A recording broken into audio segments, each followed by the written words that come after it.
Baltimore and all things at Piranha's on Friday and Saturday night if you're making your way down there this weekend. And World Series residue, college basketball starting, and a new book for Michael Rappaport. The book is This Book Has Balls. Sports rants from the MVP of Talking Trash. We welcome him on. You can follow him at Michael Rappaport out on Twitter, and the book is new. A trash-talking book, Michael. Well, you know, I tell you what, the stories of trash talking, pretty good stuff here you put together for a book, man. Yeah, I'm proud of the book. It's fun.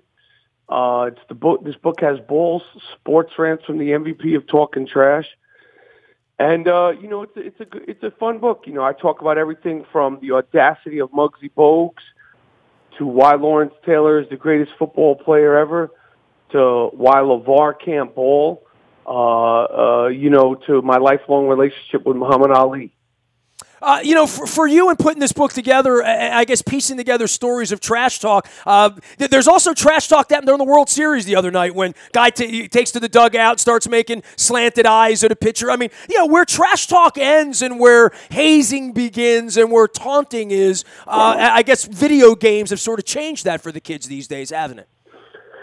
Yeah, I mean, I think that, you know, what happened in the World Series, that's not trash talk in any sense of the word. That's just dumb, offensive, and unacceptable. And I think he should have gotten suspended for the next game and for the whole World Series. You know, where we are at in the country, and that's just ignorant. But you know, sports is one of the safe havens where you can, you know, you could have trash talk, you could have love and hate and respect all in the same, you know, moments, you know, whether you're playing, you know, third grade kickball or, you know, the NBA finals. I think, you know, if you respect your opponent, you can do all that stuff, you know, within the parameters. And, you know, the book to me is really just about that old ABC Wide World of Sports opening segment, the thrill of victory and the agony of defeat. You know, I grew up loving sports, continue to love sports, and have tremendous respect for athletes. And even the ones that I break their balls, so to speak, and this book has balls, it's nothing but love and nothing but respect. I don't talk about anybody who underperformed. I only talk about the great ones. Well, Michael Jordan was the greatest trash talker of all time, if you listen to anybody, and I know you're a Knicks fan. You're pretty aware of that, right? No, yeah. And apparently Larry Bird was low-key trash talker too. You never would get the sense so because he sort of just looked like he went about his business. He was more passive aggressive, from what I understand. Yeah, but it was passive aggressive, but you never really saw it. You heard about it. You know, it wasn't like Reggie Miller was an overt trash talker, and everybody was aware of it. And that's great too. There's different styles to talking trash.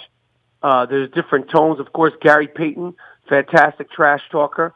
You know, Ray Lewis.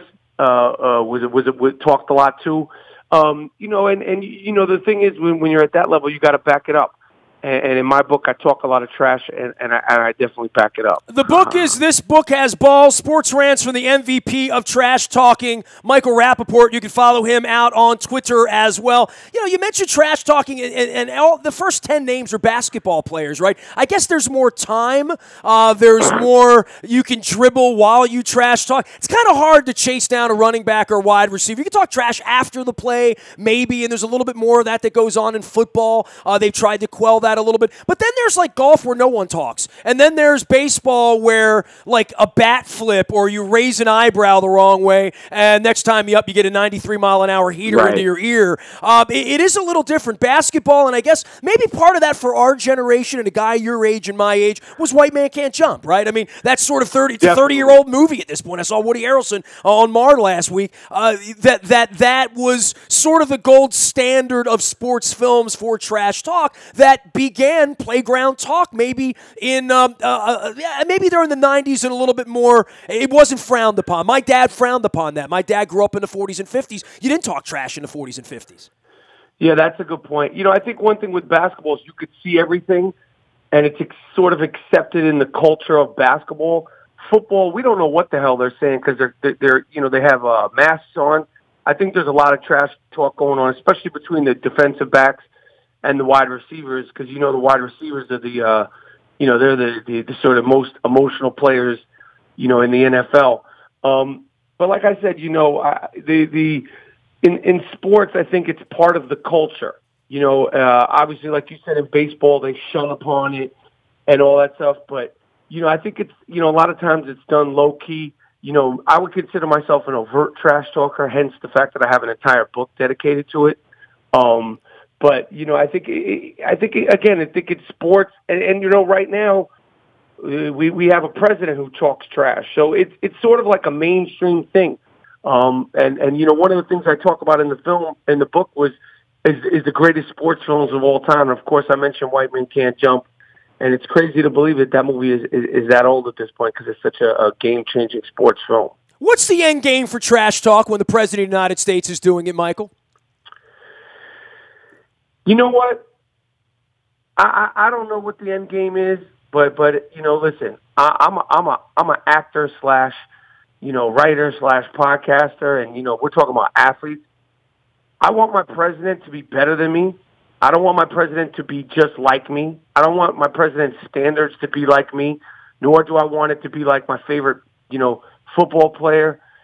So, I don't know what the end game is. I think the end game is 3 more years, if not shorter, and hopefully we get to having some sort of dignified president, because at this point we have a guy, forget taxes, jobs, where you stand on guns, and any other policy. We have a guy that just has no respect for, I think, the citizens of this country, let alone the actual people that voted for him. I think he has the least respect for the people that voted for him, even more so than he lets on. It's a sad thing, and aside from all the policies, the divisiveness is going to be the thing that all of us, whether you voted for him, don't vote for him, supported him, Hillary this, Obama that, when he's gone, when Donald Trump is gone, all of us are going to be here having to clean up his mess. And that's the thing that is the real sad thing. He is Michael Rapaport. You can follow him out on Twitter. Hundreds of thousands do. He's got a podcast. He's got a book. He's been an actor. He's been a filmmaker involved with 30 for 30. And if you saw When the Garden Was Eaten. And a real New York guy, right? I mean, all things New York. You can hear it in your voice. You hear it dripping off you. Knicks. Any thoughts about the Knicks ever being a relevant basketball team? Because I know that's your jam, man. Of course, at some point they're going to be relevant. It's been really frustrating. It's been very disappointing. You guys down there, you obviously have a great culture of basketball in the DMV area in North Carolina. I mean, you guys love your basketball, and just like we love our basketball. You've had relevance in college, and the Wizards. Who I still sometimes call the Bullets. We all do. They had their championship, and you guys are back to relevance with the great John Wall and that crew down there with Bradley Beal.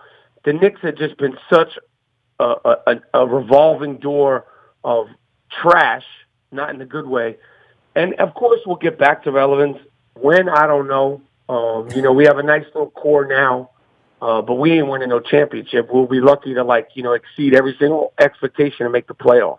I had never seen a basketball game at the Garden until this time last year. A guy that saved my wife's life on the leukemia bone marrow registry. We took him to New York. He's a huge NBA fan. He's a German kid. He wanted to meet Dirk Nowitzki, and he got a chance to meet Dirk Nowitzki before a Mavericks-Knicks game election week last year, right around this time last year at the Garden. And we were down on the floor at the Garden. And look, I've been doing this 35 years. I've been on floors all over the place. The week before, we were watching Steph Curry drain threes out at Oracle the week before. But there was something about the Knicks, even in the midst of a season where nobody knows they're any good, the place was packed. There was energy in there, much more energy than I thought there would be for a franchise that has been a little bit moribund, kind of like maybe the Cubs were for a long time, where anytime you go to Wrigley Field for a Cubs game, you're at a Cubs game at Wrigley Field. Didn't matter what the record or any of that. And I definitely felt that way about the Knicks game. It was a BFD. It was a lot more fun than I thought it was going to be. Listen, we could, the Knicks have driven me crazy, and a lot of New Yorkers crazy. But the one thing about the Madison Square Garden, it's the last remaining NBA arena with all its history intact. The Boston Garden is gone. The Staples Center is cool, but it's not the fabulous Forum. the Chicago Stadium where Jordan did his thing, no longer. And there's something about that building, Madison Square Garden, the world's most famous arena, that you felt and that we all felt and that we keep going back for. It's a special place. It's the same building that Ali fought 15 rounds with Joe Frazier, and all the other historical moments happened right there in that building. So it's a special place, and I feel like the fans in New York basketball deserve a special team, and hopefully we'll get there at some point. The new book is This Book Has Balls. Sports Rants from the MVP of Trash Talking is Michael Rappaport. That's Rapaport. You can follow him out on Twitter. Great to have you aboard, man. Let's get together and talk some sports again. Hope to see you between now and Super Bowl Sunday. We get out to Minnesota, man. Great having you on, Mike. I would love it. I appreciate the time, and thanks for the support. You got it. Michael Rappaport. The book is This Book Has Balls. You can find it at thisbookhasballs.com as well. We are moving our bats and balls and gloves and all that stuff down to Nashville this weekend. We will be at Piranha's in Nashville at Broadway and 3rd on Friday night and Saturday eating donut burgers.